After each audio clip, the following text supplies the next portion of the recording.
goeie. Leuke shows, nee, vlog. Geweldig. Geweldig.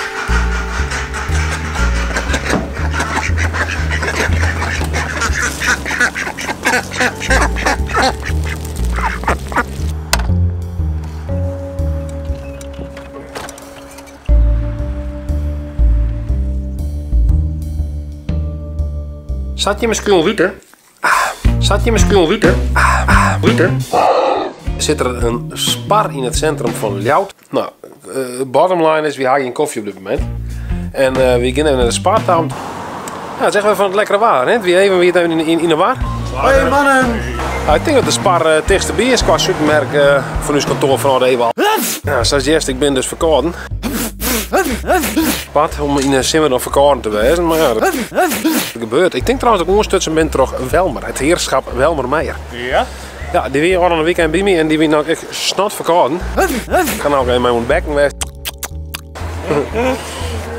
Geweldig. Sausway, die komen eigenlijk net meer zo vaak bij de Subway. Omdat ze de volle saus op de broodjes doen. En dan zei ze van doos wat minder saus. Dan nog, hè?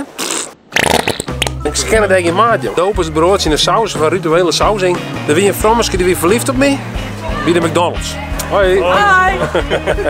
En wie is een collega van me en die wie logischerwijs wie het frommerske verliefd op me. Ik eet vroeger altijd een McRocket zonder saus, want ik hou net van mosterd. Dus mosterd mayo, wat dan op het broodje zit, dat voel ik dus echt net. Dus toen kwam ik daar een keer te eten. En toen dacht ik van nou, ik bestel een broodje McRocket. Oh bliksem, dit gevaarlijke wat je.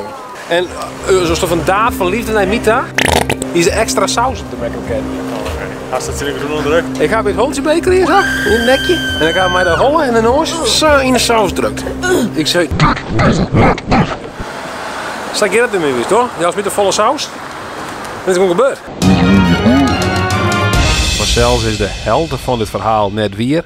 En dan maakt zelfs uitziet je welke helte net. Vond je het leuk filmpje, dan toe omheen. Vond je er niks onder, dan toe omleeg. Wil je te abonneren? Abonneer je dan. Doei.